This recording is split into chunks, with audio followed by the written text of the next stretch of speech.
Estádios padrão FIFA e vida nível Baidu. O descompasso crônico nos gastos públicos brasileiros. Em uma tarde quente de junho de 2014, enquanto o Brasil inteiro vibrava com o pontapé inicial da Copa do Mundo, um contraste silencioso se desenhava nas sombras das arenas reluzentes. Em Manaus, a Arena da Amazônia erguia-se como um monumento futurista, com capacidade para mais de 40 mil pessoas, ar-condicionado de última geração e gramado impecável importado da Europa. O custo? Quase 670 milhões de reais. Um valor que, à época, poderia ter construído dezenas de escolas ou equipado hospitais inteiros em regiões onde a mortalidade infantil ainda competia com números de países em guerra. A poucos quilômetros dali, bairros inteiros enfrentavam ruas de terra, saneamento precário e escolas com estrutura de décadas atrás. Essa imagem não era isolada. Ela se repetia de Porto Alegre a Recife, de Curitiba a Salvador. Os estádios padrão FIFA representavam o ápice de uma ilusão nacional, a de que o espetáculo poderia substituir o substancial. E a vida cotidiana do brasileiro médio, especialmente o homem comum, que carrega o peso de prover e proteger, permanecia ancorada no que se poderia chamar, com amarga ironia, de nível Baidu. Uma existência funcional, mas limitada, onde o básico é remendado, o futuro é incerto, e a excelência parece reservada apenas para os palcos internacionais. Essa discrepância não é mero acidente de percurso. Ela revela um padrão crônico no alocamento de gastos públicos brasileiros, enraizado em décadas de decisões políticas que priorizam o visível e o simbólico, em detrimento do essencial e do duradouro. Para compreender isso, é preciso olhar além dos números frios e adentrar as dinâmicas humanas que sustentam tal sistema. O homem contemporâneo, especialmente aquele que trilha caminhos de maior autonomia e discernimento, encontra nesses exemplos uma lição profunda sobre ilusões coletivas, armadilhas institucionais e a necessidade de cultivar resiliência individual. Os estádios de 2014 não foram apenas obras de engenharia, foram espelhos de uma cultura política que vende sonhos grandiosos enquanto adia as contas da realidade. E é exatamente nessa tensão que princípios de clareza perceptiva, independência prática e domínio interior se tornam ferramentas indispensáveis para navegar um ambiente marcado por promessas vazias. O legado da Copa de 2014 oferece um caso emblemático. O Brasil investiu cerca de 31 bilhões de reais em infraestrutura para o evento, dos quais uma fatia substancial foi destinada aos 12 estádios. Muitos deles, como a Arena Pantanal em Cuiabá ou a Arena das Dunas em Natal, tornaram-se elefantes brancos quase imediatamente após o apito final. Manutenção cara, utilização esporádica por clubes locais com torcidas modestas e dívidas que recaíram sobre os cofres públicos. Relatórios do Tribunal de Contas da União e análises independentes posteriores revelaram superfaturamentos, contratos opacos e prazos comprimidos que inflacionaram custos em até 50% em alguns casos. Enquanto isso, indicadores sociais fundamentais permaneciam estagnados ou regrediam. A taxa de analfabetismo funcional entre adultos jovens, a carência de leitos de UTI em regiões norte e nordeste, a qualidade da água tratada em periferias urbanas, tudo isso seguia em patamares que lembram economias emergentes com governança frágil. Por que um país escolhe construir catedrais esportivas, enquanto suas fundações sociais rangem? A resposta reside em incentivos políticos distorcidos. Governos, especialmente em democracias clientelistas, como a brasileira, são atraídos pelo retorno eleitoral imediato do concreto vistoso. Uma arena moderna gera fotos, manchetes, empregos temporários e sensação de progresso. Ela permite que prefeitos e presidentes posem como visionários. Já investir em esgoto, educação básica ou saúde preventiva demanda décadas para colher frutos, com resultados difusos e pouco fotogênicos. O eleitor médio, bombardeado por narrativas midiáticas, responde melhor ao espetáculo. Esse padrão não começou em 2014. Remonta aos grandes projetos dos anos 1970, passa pelas obras faraônicas de governos posteriores e se atualiza em cada ciclo olímpico ou evento internacional. O resultado é uma economia que acumula capital físico impressionante em nichos, mas falha sistematicamente em construir capital humano e institucional sólido. Aqui entra uma percepção mais aguda sobre a condição masculina nesse cenário. O homem brasileiro médio, historicamente responsável por grande parte da carga tributária via trabalho formal ou informal, observa esse descompasso com um misto de cansaço e resignação. Ele paga impostos sobre salário, consumo e patrimônio, para financiar estádios que raramente frequentará.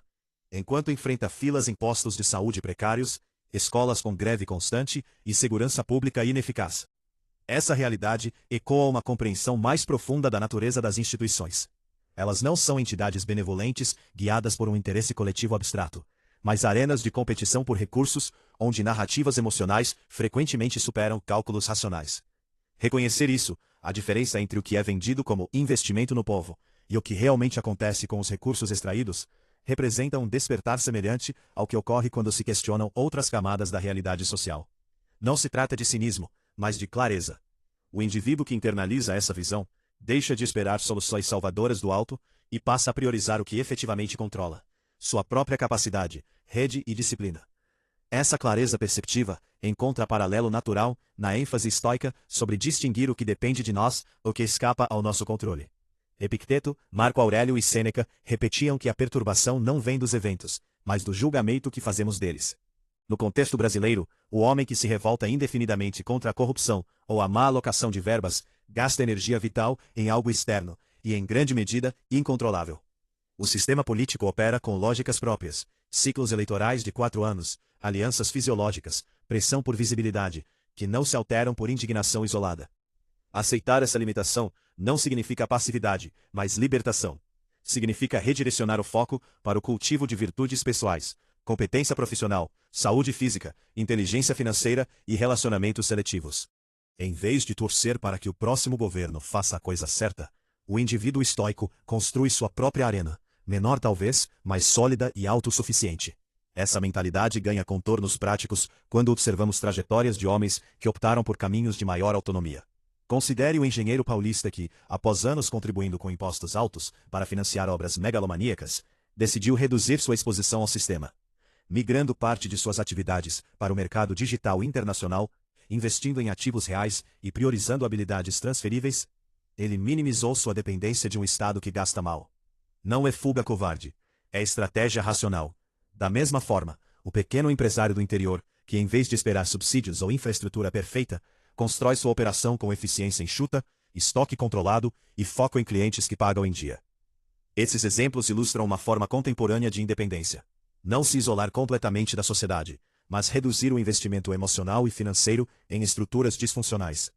É a aplicação prática de entender que, assim como em dinâmicas interpessoais, investir excessivamente em quem ou no que não retribui de forma previsível leva à frustração acumulada. O problema do alocamento de gastos vai além dos estádios. Ele se manifesta na persistente discrepância entre o PIB per capita brasileiro e a qualidade de vida real. Dados de organismos internacionais mostram que, apesar de ciclos de crescimento, o Brasil ainda patina em indicadores como expectativa de vida saudável, proficiência educacional e mobilidade social. Em 2023, por exemplo, o país destinou percentuais significativos do orçamento a emendas parlamentares de caráter individual, muitas delas para obras pontuais de visibilidade local, enquanto a manutenção de rodovias federais e investimentos em pesquisa básica permaneciam cronicamente subfinanciados. O resultado é uma infraestrutura que envelhece mal, pontes que desabam, aeroportos que operam no limite e hospitais que funcionam como improvisados centros de triagem. A vida nível Baidu não é metáfora vazia. É a experiência diária de milhões que convivem com internet instável, transporte público lotado e insegurança que obriga o homem provedor a calcular riscos constantes ao sair de casa. Essa realidade impõe custos psicológicos particularmente pesados sobre os homens. A sociedade ainda projeta sobre eles a expectativa de estabilidade financeira e emocional, mesmo quando o ambiente institucional mina essa possibilidade. O pai de família que vê seu salário líquido corroído por impostos e inflação, enquanto assiste a sucessivos escândalos de desvio em obras públicas, enfrenta um dilema existencial. Se ele internaliza a narrativa oficial de que o problema é falta de mais recursos, pode cair na armadilha da revolta impotente. Se, ao contrário, adota uma visão mais sóbria, percebe que o aumento de receita tributária frequentemente alimenta mais do mesmo: clientelismo e projetos de prestígio.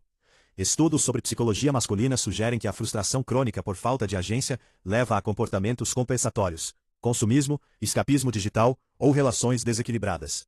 A alternativa madura é o cultivo deliberado de estoicismo: controlar o controlável, treinar o corpo, educar a mente, construir reservas financeiras, escolher com critério onde investir tempo e energia. É aqui que a independência prática se revela valiosa. Optar por trilhar um caminho de menor enredamento não significa rejeitar toda a contribuição social, mas calibrá-la com realismo. Muitos homens brasileiros têm migrado para carreiras freelance, empreendedorismo digital ou mesmo relocação estratégica para estados ou países com melhor relação custo-benefício. Essa migração não é sinal de egoísmo, mas de adaptação inteligente a incentivos ruins. Quando o Estado demonstra repetidamente preferir estádios a creches, o indivíduo racional ajusta suas expectativas e ações. Ele para de superestimar o retorno de seu voto ou de seu tributo e passa a valorizar redes pessoais, habilidades monetizáveis e hábitos que geram compostos positivos ao longo do tempo. Essa abordagem ressoa com a sabedoria antiga de focar no caráter próprio em meio à turbulência política. Marco Aurélio governava um império em crise, e ainda assim registrava em suas meditações a necessidade de retidão interior independentemente da loucura externa. Examinemos mais de perto um aspecto específico desse descompasso: o impacto sobre famílias e formação de caráter nas novas gerações. Em regiões onde os recursos públicos são canalizados para megaprojetos, a ausência de investimento consistente em educação de qualidade cria um ciclo de baixa mobilidade. O menino que cresce vendo o pai trabalhar exaustivamente para pagar contas, enquanto a televisão exibe cerimônias de inauguração de arenas luxuosas, internaliza uma mensagem sutil: o prestígio é para os outros, o esforço diário é nosso destino. Sem modelos de resiliência e discernimento, ele pode reproduzir padrões de dependência emocional ou financeira. Já o pai que pratica estoicismo, acordando cedo para exercício, lendo material que expande sua compreensão do mundo, poupando sistematicamente, oferece um contraponto poderoso. Ele demonstra que a virtude não espera permissão estatal. A verdadeira força masculina madura não se mede por revoltas contra o sistema, mas pela capacidade de construir significado e segurança apesar dele. Dados econômicos reforçam a análise. O Brasil possui uma carga tributária superior a 33% do PIB, comparável a países desenvolvidos, mas entrega serviços públicos que lembram economias de renda média baixa. Esse gap não é explicável apenas por corrupção, embora ela seja parte significativa. Ele reflete também escolhas coletivas, preferência por transferências de renda de curto prazo, em vez de investimentos de longo prazo em infraestrutura humana. Programas assistencialistas geram votos imediatos. Formar engenheiros de excelência ou pesquisadores de ponta demanda paciência, que o calendário eleitoral não permite. O resultado é uma sociedade onde o espetáculo coexiste com a precariedade. Os estádios brilham sob holofotes. As ruas adjacentes acumulam buracos. A vida segue em velocidade Baidu, funcional o suficiente para manter o sistema rodando, mas longe do potencial real. Confrontar essa realidade exige maturidade emocional. O homem que deseja prosperar não pode se dar ao luxo de raiva permanente ou esperança ingênua. Ele precisa desenvolver o que os antigos chamavam de apatheia. Não indiferença fria, mas tranquilidade diante do inevitável.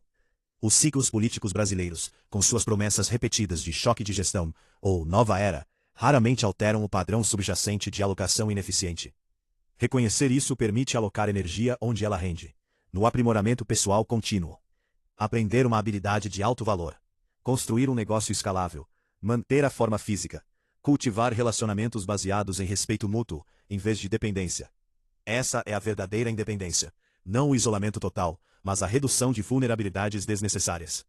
É instrutivo comparar o caso brasileiro com experiências internacionais. Países como a Coreia do Sul ou Singapura, em momentos decisivos, priorizaram educação, infraestrutura básica e disciplina fiscal antes de buscar projeção internacional. O resultado foi crescimento sustentado e elevação real do padrão de vida. O Brasil, ao contrário, frequentemente inverteu a ordem. Buscou o brilho externo, enquanto o interno permanecia negligenciado. Os estádios da Copa são o símbolo perfeito dessa inversão. Eles não foram ruins em si. Foram ruins como prioridade. Recursos são finitos. Cada real destinado a um camarote VIP de arena é um real a menos para um laboratório escolar ou um posto de saúde. Essa contabilidade moral simples é frequentemente obscurecida por discursos emocionais sobre paixão nacional ou legado.